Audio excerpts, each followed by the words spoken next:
என்னப்பா ஆரம்பிக்கலாங்களா? இந்த சமுதாயம் தொடர்ந்து நம்ம மேலே ஒரு சில கேள்வி கணைகளை தொடுத்துக்கிட்டே தான் இருக்குது.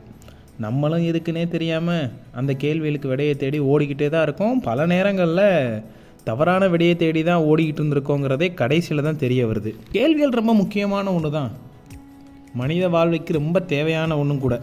ஏன்னா வாழ்க்கையை பற்றின கேள்விகள் மூலயமா தான் நிறைய ஃபிலாசபி உருவாகிருக்கு.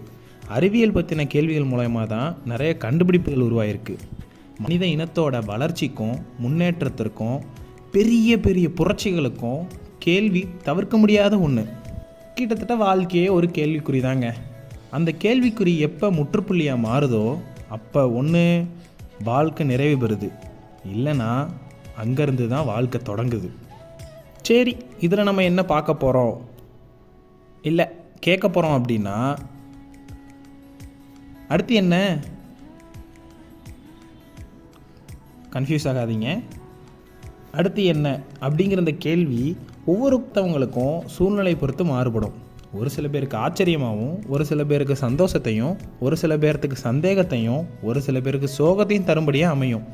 குறிப்பாக இப்போ இருக்கிற இந்த நேரத்தில், அதாவது இந்த சூழ்நிலையில் ஏன் இந்த கேள்வியை பற்றி நான் பேசணும்னு ஆசைப்பட்டேன் அப்படின்னா, ஒரு கல்வியாண்டு முடிய போடுற இந்த நேரத்தில் நம்ம அதிகமாக ரொம்ப நம்ம கண்பட இருக்கிற விளம்பரங்களோ இல்லை பெருவாரியாக நம்ம கேட்குற கேள்விகளில்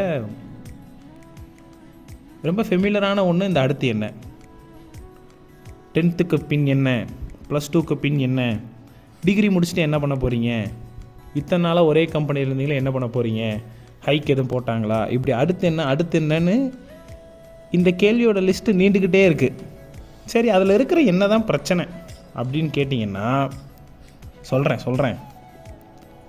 சமுதாயத்தில் வெகு பரவலாக காணப்படுற இந்த மாதிரியான கேள்விகள் ஆரோக்கியமற்ற கேள்விகளாக இருக்குன்னு எனக்கு தோணுது.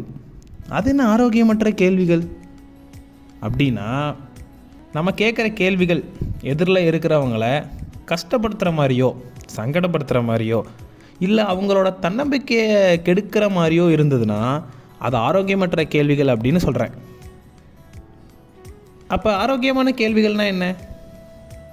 எக்ஸாம்பிள், நம்மளை நோக்கி வர்ற கேள்விகள் நம்மளோட மனநிறைவுக்கு இல்லை நம்மளை மோட்டிவேட் பண்ணுற மாதிரி இருந்ததுன்னா இதெல்லாம் ஆரோக்கியமான கேள்விகள்.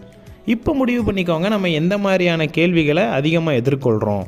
ஒருவேளை உங்களை சுற்றி ஆரோக்கியமற்ற கேள்விகள் தொடர்ந்து வந்துக்கிட்டே இருக்குதுன்னு நினைக்கிறீங்களா? உங்களோட சூழ்நிலையும் உங்களோட மனநிலையும் மாற்றிக்கங்க.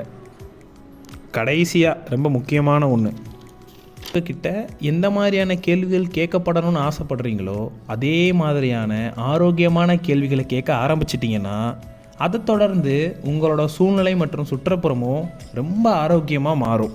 என்னதான் இங்கே இந்த கேள்விகளை பற்றி நம்ம பெருவாரியாக விவாதித்தாலும் சமுதாயத்தில் கேள்வி கணைகளை தொடுக்கிறது நிறுத்தப்படுறதும் இல்லை, அதற்கான பதில்களை தேடிய பயணங்களும் முடியறதில்லை.